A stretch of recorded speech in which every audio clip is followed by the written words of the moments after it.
انگریزی کے بچھائے جاتے تھے کہ ان میں مقدس کتابوں کے حوالے نہیں ہوتے۔ چھوٹی سے چھوٹی کوتاہی پر بھی کوئی نہ کوئی سنا سنایا خوف آڑے آ جاتا تھا۔ زمین پر نمک یا مرچیں گر جاتی تھی تو ہوش و حواس اڑ جاتے تھے کہ قیامت والے دن آنکھوں سے اٹھانا پڑیں گی۔ گداگروں کو پورا محلہ جانتا تھا اور گھروں میں ان کے لیے خصوصی طور پر کھلے پیسے رکھے جاتے تھے۔ محلے کا ڈاکٹر ایک ہی سرنج سے ایک دن میں 50 مریضوں کو ٹیکے لگاتا تھا، لیکن مجال ہے کسی کو کوئی انفیکشن ہو جائے۔ یرقان یا شدید سردرد کی صورت میں مولوی صاحب ماتھے پر ہاتھ رکھ کر دم کر دیا کرتے تھے اور بندے بھلے چنگے ہو جاتے تھے۔ گھروں میں خط آتے تھے اور جو لوگ پڑھنا نہیں جانتے تھے وہ ڈاکیے سے خط پڑھواتے تھے۔ ڈاکیا تو گویا گھر کا ایک فرد شمار ہوتا تھا، خط لکھ بھی دیتا تھا، پڑھ بھی دیتا تھا، اور کھانا پانی پی کر سائیکل پر یہ جا اور وہ جا۔ امتحانات کا نتیجہ آنا ہوتا تھا تو نصر من اللہ و فتح قریب پڑھ کر گھر سے نکلتے تھے اور خوشی خوشی پاس ہو کر آ جاتے تھے۔ یہ وہ دور تھا جب لوگ کسی کی بات سمجھ کر اوکے نہیں ٹھیک ہے کہا کرتے تھے۔ موت والے گھر میں سب محلے دار سچے دل سے روتے تھے اور خوشی والے گھر میں حقیقی قہقہیں لگاتے تھے۔ ہر ہمسایہ اپنے گھر سے سالن کی پلیٹ ساتھ والوں کو بھیجتا تھا اور ادھر سے بھی پلیٹ خالی نہیں آتی تھی۔ میٹھے کی 3 ہی اقسام تھی، حلوہ، زردہ چاول اور کھیر۔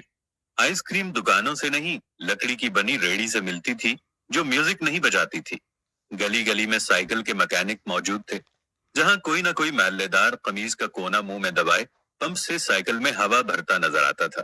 نیاز بڑھتی تھی تو سب سے پہلا حق بچوں کا ہوتا تھا۔ دودھ کے پیکٹ اور دکانیں تو بہت بعد میں وجود میں آئیں۔ پہلے تو لوگ بھینسوں کے باڑے سے دودھ لینے جاتے تھے۔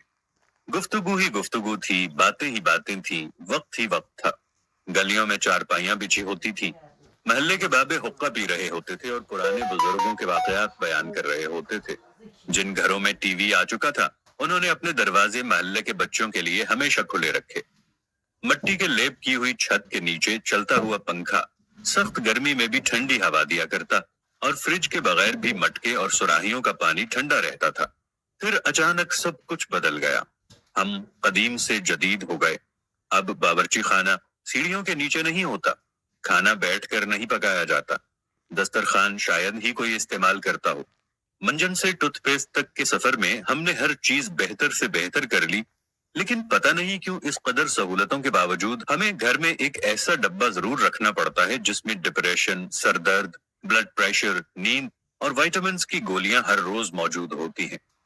ذرا خود کے گھر کے بارے میں یہ ساری باتیں سوچ کر دیکھیں تو آپ کو سب کچھ یقیناً نظر آئے گا جیسا میں نے آپ کو بتایا ہے۔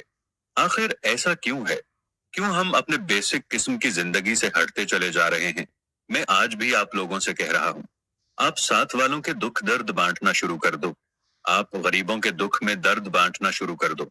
آپ ساتھ والوں کے ساتھ پیار محبت رکھنا شروع کر دو۔ تھوڑی سی ماضی کی زندگی کو دوبارہ اپنانا شروع کر دو۔ مٹی کے برتن میں کھانا کھانا شروع کر دو۔ دنیا جہاں کی نعمتوں سے دور ہٹ جاؤ۔ اوون اور فریج کو استعمال کرنا چھوڑ دو۔ پریشر کوکر کو استعمال کرنا چھوڑ دو۔ اپنی زندگی کو سادگی کی طرف لے جاؤ تو آپ کے گھروں میں رکھا ہوا یہ دوائیوں کا ڈبہ بھی پہلے کی طرح یہاں سے غائب ہو جائے گا۔ خداوند سے دعا ہے کہ دیکھنے والوں کو صحت کاملہ اور عاجلہ عطا فرمائے۔ آمین ثم